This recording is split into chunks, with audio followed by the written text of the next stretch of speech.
আমরা বলি আমরা ভারত বিরোধী, ডিম খাই ভারতের, চাল খাই ভারতের, তেলও আনি রিফাইন করতে পাঠাই ভারতে, তারপরে আমরা বলি হচ্ছে আমরা ভারত বিরোধী। আমরা একটা এমন দেশ যে দেশটা উন্নয়নশীল হতে পারত কিন্তু হতে পারে নাই, সম্প্রতি জানিয়ে দেওয়া হয়েছে যে তোমরা উন্নয়নশীল দেশ হতে পারবে না। অথচ ছোটবেলা থেকে আমরা রচনা পড়ে এসেছি Bangladesh is a developing country, but we are not still developing in stage. তার মানে কি, তুমি যদি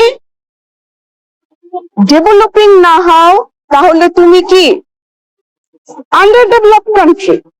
তার মানে আমরা এখনো ডেভেলপিং এ যেতেই পারি নাই। এইরকম একটা দেশের মধ্যে আমরা আবার লেবার এক্সপোর্ট করি। আমরা আরব আমিরাত, আমরা দুবাই, আমরা UK, USA, Italy, Spain, France সবখানে কি করি, আমরা লেবার পাঠাই। আর এদিকে আমার দেশে কৃষক কাঁদে। কেন কাঁদে? লেবার নাই, 1000 টাকা মজুরি দিতে চায়, 1600 টাকা দৈনিক মজুরি দিতে চায়। 1600 টাকা কি কম? যে ছেলেটা এইখানে দাঁড়ায় আছে ফোন নিয়ে, তার বেতনটাও তো 15 থেকে 20,000-এর ভেতরে, তাহলে 1600 টাকা কম কিভাবে হয়? এটা আমাকে বলেন তো, 1600 টাকা কিভাবে কম হয়? বাংলাদেশের যে জিডিপি, এই জিডিপি থেকে 1600 টাকা কম একজন কৃষকের মজুরি, কিন্তু তারপরও আমরা কেন লেবার পাই না? তার কারণ হচ্ছে মানুষের, আমরা বুঝাইছি Dhaka is a very easy place. তুমি আসো, একটা চাঙ্গারি নাও, নিয়ে দাঁড়ায় যাও। তুমি আসো, একটা ব্যাটারি চালিত রিক্সা নাও, চালাইতে শুরু করে দাও। আমাদের কোনো নিয়ম কানুন নাই।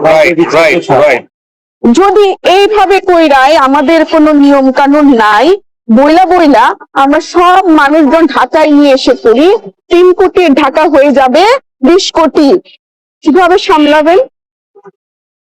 3 কোটির ঢাকা যদি 20 কোটির হয়, কিভাবে সামলাবেন? 3 কোটির ঢাকা 20 কোটি হলে খাওয়াবেন কি? কারণ গ্রাম থেকে একটা বেগুন আসতে আসতে তো বেগুন পচে যায়। উত্তরবঙ্গে যে বেগুনটা রেডি হয়েছে, ঢাকায় আসতে আসতে সেই বেগুনটার লাগে 12-13 ঘন্টা। কারওয়ান বাজারে পৌঁছানোর পরে সেটা ডিস্ট্রিবিউটেড হয়। ডিস্ট্রিবিউটেড হইতে হইতে গ্রাহক পর্যন্ত পৌঁছাতে বেগুনটার বয়স হয়ে যায় 24 ঘন্টা।